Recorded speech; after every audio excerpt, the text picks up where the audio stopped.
Hi, welcome to my podcast, Becoming a Cut Flower Grower. I'm your host, Lydia, and I'm here to share my year of growing and selling cut flowers. I'll be giving you the lowdown on everything I'm doing and sharing all the highs and lows, the good times and the inevitable disasters, all in real time. Join me on my cut flower journey, starting right now.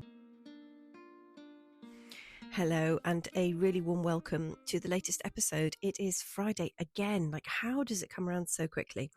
It's the 16th of January 2026, and I've just come back from a really lovely dog walk in the sunshine.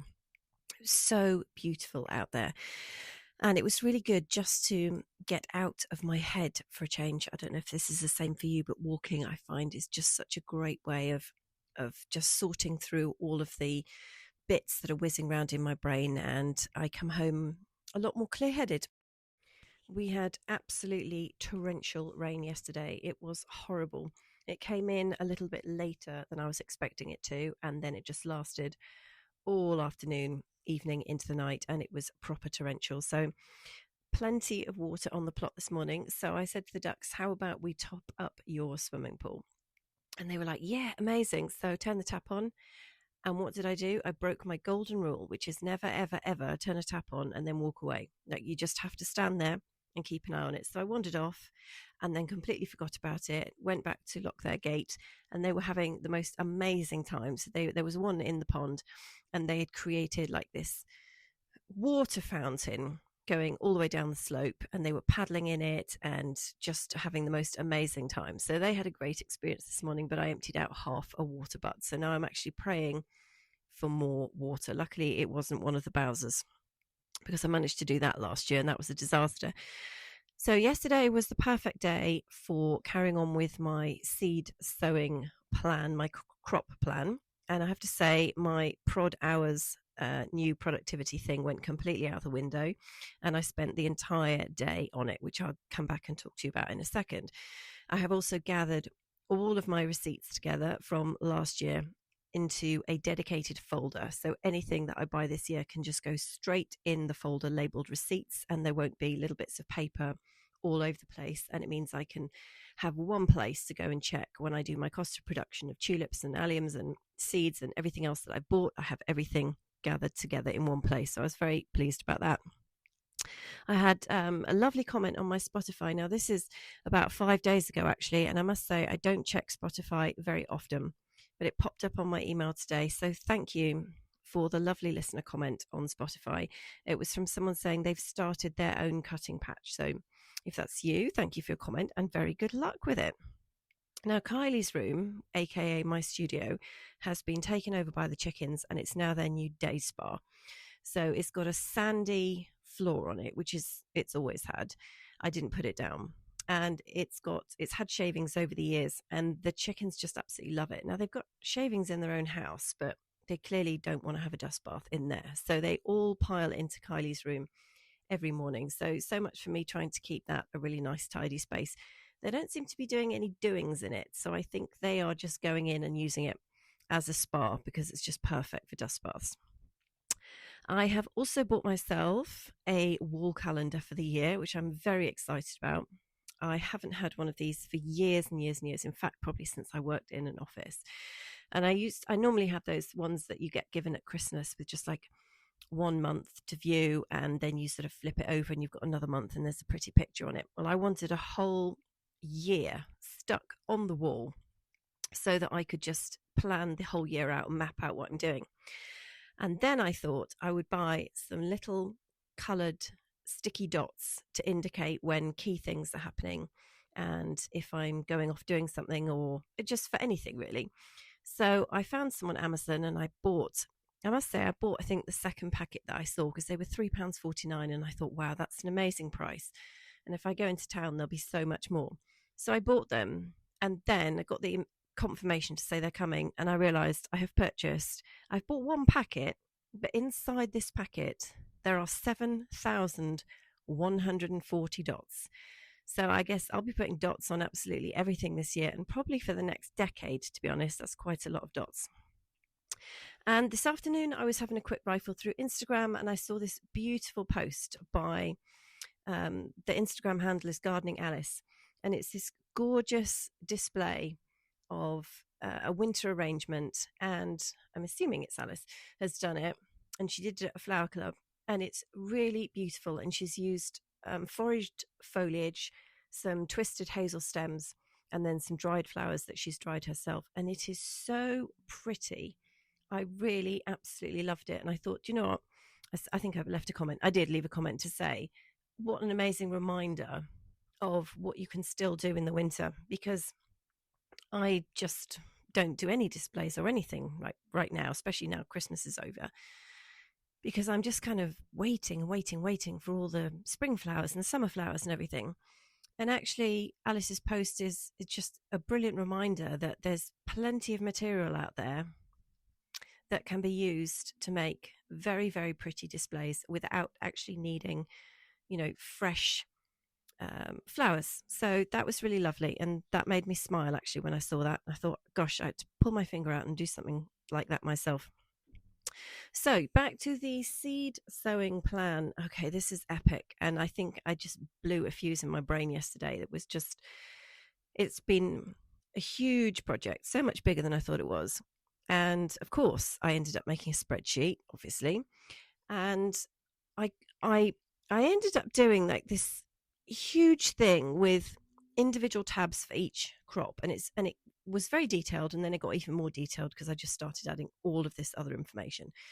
And it's full of formulas, dates, days, and I could have used a pre-made one, but I quite like to know what's under the hood, apart from when it's my car and then I don't look. So I wanted to have 100% trust in the spreadsheet. So I thought, I'll do my own, I'll make my own, and then I will understand all of the calculations and everything. And I've put all my data in. So now I actually have dates for when I think the first flowers may come and the last date that they may come for each succession of each annual crop. So I've kind of got this window when I'm going to be expecting them. But of course, there are so many variables that it's just for guidelines only, I guess. And the trickiest bit, again, was all the frost dates. And I'm still struggling with that, to be honest. And I've seen I read somebody's blog on the internet, and they were south from me, and they were saying, oh, their last frost date's the 20th of May. Somebody else slightly north of me said theirs is in April. And I'm kicking myself for not writing this down last year. I don't know what possessed me, to not record it. I don't remember much about the spring, except it was very hot. So, yeah, must record that better for next year. And then after I'd done all of this data recording and calculations and formulas and everything, I found my sowing records from 2025. So I now know actually how long it's going to take me, or how long it took me last year, which of course is a guide to the future, but it's not set in stone because we had a heat wave and it was a very hot spring. But I can at least look back and go, well, it took me X number of days to germinate these seeds and plant them out. But what I did was write down when I planted the seedlings out. What I didn't write down was when the seedlings actually appeared. So that's actually quite important, because I know that I delayed putting a lot of things out last year because it was so hot, and I was worried that I wouldn't be able to support them. But I think that would actually be a really useful piece of data for me to collect this year. I should also, when I'm thinking about things that I didn't write down, I should have also made a note of when the first flowers on each crop or each succession actually appeared, and then the date when the flowers are actually ready to cut, because that would be a really useful thing for me to have and help with all the planning for next year. And I also need to make sure I write down all the stems I cut, not just those that I sold, because that was just a silly thing to do. And then I also need to write down my last harvest dates of the year. And there was no good reason why I couldn't have done that last year. I just didn't think about it. So the succession sowing side of stuff is now mapped out. So I know exactly on what dates I'm going to be starting and in what volumes. And this is why I think it's so much easier to just limit myself to I think it's 10 or 11 or 12 annuals that I'm growing, no more than that. Although I keep seeing ones and think, oh, maybe I'll just sneak those in. But I'm going to try not to, because if I had to do all of these calculations and all the planning for a larger number of annuals, I think it would just get a bit overwhelming. And so with all these dates, I now need to enter them into Asana. Now, if you haven't heard me talk about this before, it's because I haven't mentioned it very much, but Jenny Marks on the Six Figure Flower Farming podcast, she talks about this as a fantastic project management tool, and it's apparently something that she uses. So I actually signed up for it, and you can get a free basic model which does absolutely tons of stuff without like bells and whistles, which you don't really need, because the bells and the whistles mostly, I had like a full trial for about 2 weeks or something, and they just emailed me constantly with all of the reminders that I'd set up. And it was just completely overwhelming, and my inbox is just like drowning in all this stuff. So actually, I'm quite glad that now I've reverted back to the free one. I don't get any email reminders, but what I do need to do is remember to actually go into the app. So there's an app for the phone, there's an app on the laptop, and it's a really clever piece of kit. So I need to get all of the dates in there so that I can monitor my progress and keep on top of it and be able to work out where I am, whether I've got the laptop with me or not. And I was also able to work out from all of this data exactly what I'm going to have flowering in each month of this year, which was very, very helpful, particularly for the bouquet making for the market sales. And before, I've either gone on what I just remember to be true, or I've had to go rifling back through my phone to look at photos, because normally the minute something comes out, I'll take a photo of it. But that is obviously very time consuming. And the market planning is going to be a whole massive other topic that I need to plan for. And I kind of need another rainy day to have a look at that, because I went through my financial goals at the same time as I was doing all of my crop planning and stuff. And what I had written down is not going to be enough to hit my goals, like the volumes that I plan to grow. So it's clear that I'm going to have to do some markets, which is something that, you know, I've talked about in the past, and I'm pretty excited to do it. And once you've got a financial goal in mind, you can clearly see which of your sales channels are going to bring in exactly what revenue and how you need to top it up if it's not going to be enough to meet your goal. So I was looking at all the numbers of all my wholesale work and thinking, yes, nowhere near my goal. So how many bouquets would I need to sell over 6 months in order to top that up to actually hit my goal? And then, of course, you can work back from that and say, well, if I have 20 stems or 30 stems in each bouquet and I need, I don't know, for argument's sake, 10,000 bouquets, I won't be doing anything like that. How many stems do I need to grow? And then how many seeds do I need? And where do I put them all? And when do I sow them? So as I say, that is a whole other enormous topic that needs looking at. And in order to do that, I need to have a think about recipes and how many stems of each different type of flower I'm going to put in. So the numbers of stems and in what volumes and when I would need them for, pricing, margins, etc., etc. And if you're thinking, well, why have you got a goal? Why are you making it so difficult for yourself? Without a goal, I think I would just be floundering around in the dark. I found it really helpful. This is something I learned on Jenny Marks's course.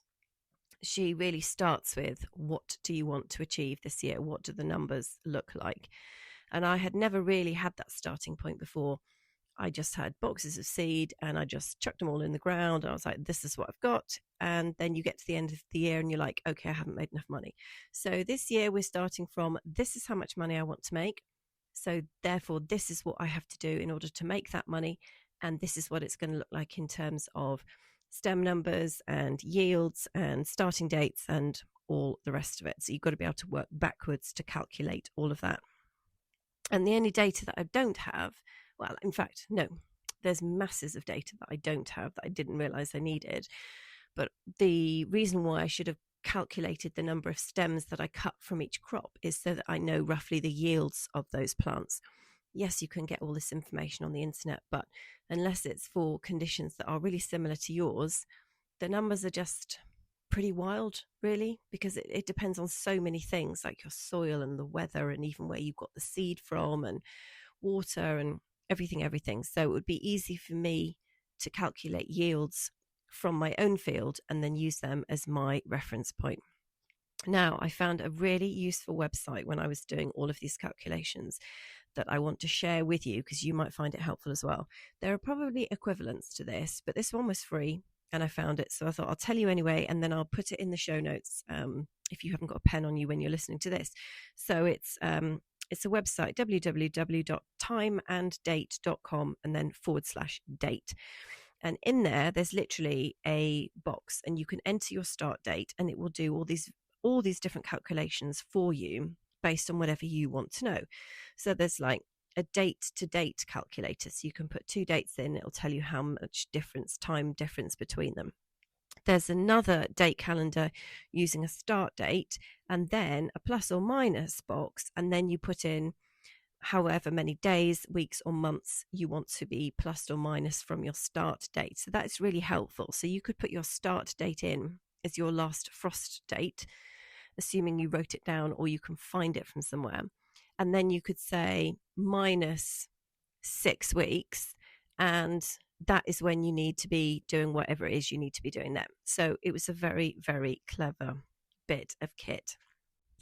Okay, I am back from putting the hens to bed and sitting down with a mug of hot chocolate. And finding those fruit teas are lovely, but they just don't kind of hit that spot, whereas a hot chocolate really hits the spot. So the hens had calciworms as a special treat for their dinner tonight. Now, there are all sorts of rules about this, and it's quite complicated, but I think mealworms and calciworms, apparently DEFRA says you're not supposed to feed chickens if the eggs are going into the food chain, because I think some of the mealworms come over from places where perhaps the mealworms get fed things that we wouldn't normally feed them. Anyway, in light of that, I have ordered some from a UK supplier who actually grows them and produces them over here. So hopefully the calciworms have not been eating poo in the UK, and so the chickens' eggs will be fine. I mean, I've been eating them for years, and as you know, I'm absolutely fine. So let me get on with the final part of this episode, which is my plant profile. See if you can guess what this one is. It's a flower that I absolutely love. Now, it was a bit of a wild card for me to grow last year as a cut flower. I saw it in a mood board for my wedding event florist, and I thought I'd have a go at it. I've grown them every year personally. I just absolutely adore them. And I did think they would feature in my top 10 profitable flowers last year, but it actually wasn't the case. Now, while the sales were good, they weren't great. I must say I should have sold a lot more. But the cost of production was way too high, so I actually made a loss on them. So I'm going to be growing them differently this year, i.e. a lot faster. And this plant is the sweet pea. Now, it's just gorgeous. I love them. I love the colours. I love the scent. I love the shape, the whole thing. There's just nothing I don't love about them. And I just will be growing them every year, I think, until I die. Now, I did 6 sowings last year. I was really on the case with some successionals. And I started off at the beginning of March and I went right through till the end of April, which what I know about them now is probably not a good idea. And I have no data for when I planted out the last couple of batches. Obviously got too busy at that point. Now, in 2025, I had what I thought was quite a good growing technique, actually. And they worked really well. And I had some beautiful plants and some very, very beautiful flowers. Now, I sowed them into leftover toilet roll tubes last year, and it worked out absolutely brilliantly. These plants don't particularly like their roots getting disturbed, and they make a long root. And so toilet rolls are a standard technique that you can use so that you just plant the whole thing in the ground and you don't have to try and lift them out of cells or trays or anything like that, and you don't disturb the roots. And since last year, I've been collecting toilet rolls like a crazy person. And in fact, my family and friends now collect toilet rolls for me. So I have sacks of them. So I can't wait to get started this year. Now, lots of people grow their sweet peas in the autumn. They sow them rather in the autumn, and then they will have these wonderfully robust plants in the spring, early flowering, nice, really strong stems.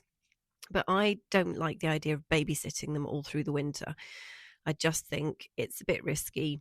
And although they're cold hardy plants, when the seedlings are little, I'm not entirely sure about that. And I know lots of people pop out and cover them and this, that, and the other, but just the thought of having something alive all over the winter that's tender, that's still a baby on my plot, I think is probably not a good idea. And I'd also be worried about things eating them and stuff. So if I was growing them in a polytunnel or up on raised work shelves or something, that would be different, but I haven't got the space to do that. So I start mine in the spring, and I found that mine flowered. They germinated very quickly. They were up, they were in the ground, and they flowered really well. So I haven't felt like I've done a suboptimal product because of when I choose to sow them. Now, maybe one year I will experiment if my circumstances change, but at the moment, I didn't really want hundreds of little baby seedlings to have to look after over the winter.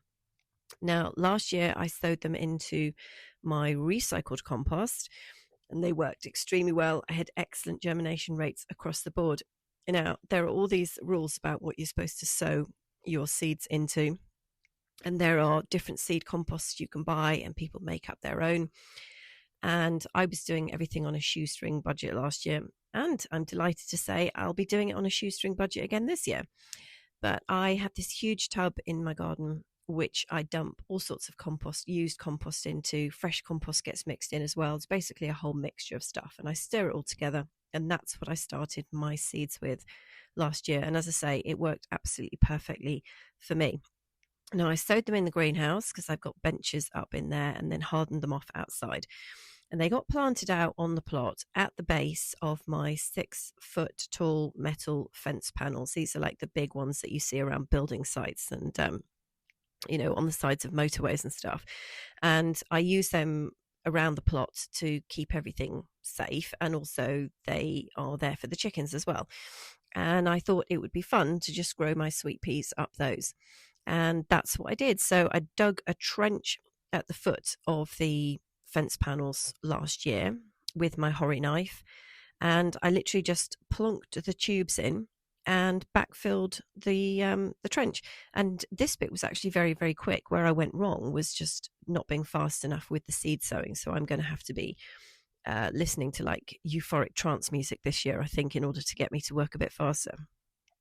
And there wasn't any need for any additional support or any tying in at all, because the plants just went straight up the metal fence panels. So if you imagine all the sort of the vertical wire mesh, it's wire, but it's thick wire. I just positioned one plant to grow up one wire. So they were pretty close together, and I didn't have any problems with airflow or mildew or anything like that. So whether it was just good luck or the site was windy enough, I'm not sure, but that's what I thought would work out, and it did. I did have a plan to remove all of the tendrils. I thought that would be a great thing to do, so you didn't get any distorted stems, or you didn't get sort of clumps of foliage that just got twisted and ruined, but ran out of time completely. So that didn't happen, and I didn't notice any impact on the actual flowering stems themselves.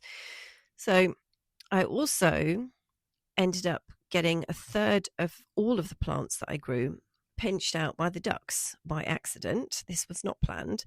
So the ducks are living on the other side of these fence panels to the plot. And I did put some sort of scaffolding netting up and bits and pieces. It was a bit of a Heath Robinson job, actually, to be fair. And what I did was then put some extra sweet pea seeds in, and didn't put any protection up. And of course, the ducks are super, super bright, and they waited till I'd driven away, and then they were like, right, let's have this lot. So they reduced the height of everything quite substantially, which basically just had the effect of a mass pinching out session. So they did actually save me a lot of time. And the ones that had been pinched just flowered later. So there weren't any downsides to that, but I'm not sure that I would want to repeat that again, because the plants that didn't get pinched out got to just the most incredible height. I mean, they were just amazing. Now, the watering got done every day because the ducks are next door, and the ducks have a variety of little bowls. So I've got little ducks, so they don't need huge bowls or anything. So they've got a selection of washing up bowls, which they love, and they've got one in the house and one outside. And the bowls get emptied out onto the ground in the morning, and the water flows down into the plot. So the sweet peas got 2 washing up bowls at least every single day. uh, regardless of what the weather was doing or what watering I was doing on the plot. And I think they really liked it because obviously the ducks go swimming in the little bowls, so there's sort of leftover bits of food in there. Not much food, to be honest, because they're incredibly greedy. They eat everything, but they also do their business in the bowls, so it's like watered down fertilizer going straight onto the sweet peas. And they were really, really low maintenance. I didn't have a weed problem with them. I mean, just yeah, I just didn't do anything. Once I'd got them in, that was it. They were off. They didn't need me for anything. And they were absolutely fabulous. Like the smell, I can't tell you. And I planted them at the entrance to the plot, and it just looked so stunning. It was just like this wall of color, and scent just absolutely hit you as soon as you went in. And I had hoped to sell them in two different ways. Firstly, the individual stems, and that is what I ended up doing. And the second technique was entire long vines, which I hadn't quite worked out the logistics of how I was going to unravel those from the fence panels. But I did keep saying to my wedding and event florist, you can have the whole vine as well if you want to. But it turned out she didn't need them. So that is something that I would like to push a little bit more this year, because I think they would look absolutely amazing. They're so stunning, sweet peas. They're just absolutely incredible. So the plan for 2026 is to sow much faster. I may even have to go and have like an emergency cup of coffee. Now I'm not drinking coffee anymore. I'm so calm and relaxed, but there's not, well, I was going to say there's not a lot of get up and go, but there is, because I've obviously been taking too much testosterone. So now I've had to knock that on the head. I'm not sure what I'm going to need to do. Maybe a can of Red Bull or something. Anyway, and some euphoric trance music. That should do the job, and anything to get my body just moving faster. I need to protect them better from the ducks, so I need to sort the scaffold netting out so that the ducks can't get their little beaks through and pinch them all out for me. And I'm going to grow some new varieties this year. Now, I have bought what I thought was my batch of sweet peas, and that was it, and I wasn't going to buy any more. But, you know, they're like a drug. It's so difficult not to just keep buying more varieties of your favorites. And I've already bought I think I've got I'm not sure exactly how many I've got. I've bought some King's Ransom this year. This I got recommended by an American grower, and it's supposed to be just this super incredible, super desirable sweet pea. And I used to buy mine through Roger Parsons, and he's now retired and sold out to English Sweet Peas, English Sweet Pea Company. So I'm buying from them now, and they have a wonderful selection. But they did do a limited number. You were only restricted to the number of actual King's Ransom seeds you could buy.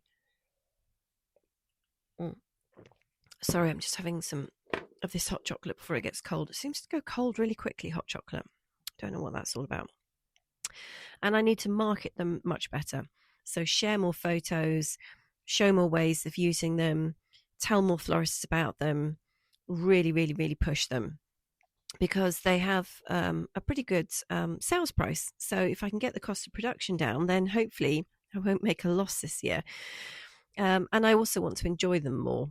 I was very reticent to cut them, so I wasn't as on the ball as I should have been, and I'm going to definitely cut them more. This is actually links into some of the tips I'm going to share with you in a second. And I really need to get the point across to florists the advantages of buying mine, which is, one of them is obviously the scent, because it's divine, and I think it reaches people on a really emotional level, often brings up like memories for people, like their grandparents grew them, or they had them when they were little in their garden, and they do travel okay. I mean, I have seen some come in from overseas, and they came in a box with all this wrapping and packaging and so much material for like a small bunch of stems, and they didn't smell of anything. And I'm somebody that like shoves my face into every flower that I come across in the hope that it's going to smell glorious. And I'm always disappointed if there's no scent at all, because you think, well, the beauty is not enough for me anyway. And the petals are so delicate, which means that they do have to travel in enormous amounts of packaging to keep them safe and protected. So I figure that buying local has got to be a better option all round. And I'm hoping to have some really amazing colours this year as well. So they're going to be not just smelling awesome, but looking stunning. So I've got some tips for you for doing your sweet peas. Not that I'm the expert, but this is just what I have worked out and what I will be using, what advice I will be working to this year. So when you look for the different types of sweet peas, and there are hundreds, if not thousands, it can look a little bit much. It's the modern Spencers or the grandifloras that have got the longer stem length and the scent as well that you really want. Some of the varieties that are absolutely beautiful, but you'll find that the stem length is very short. Might be fine for bud vases, but sometimes you can be pushing it for that. So it's the modern Spencers that you want to look out for, and they do want to have cool roots. These are not plants that enjoy the heat, or I don't know how mine survived the heat waves last year. I really don't, because it was absolutely boiling up there. And the young plants need protecting outside rather than keeping them inside or adding any heat to them. They're definitely not plants that want any additional heat.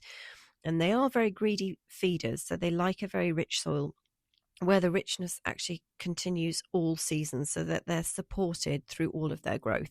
So for me, chucking on dirty duck water twice a day is absolutely perfect. And they need air and they need light, which sounds obvious, but if you're going to plant them very close together for growing, then you do need to make sure they've got enough airflow around them.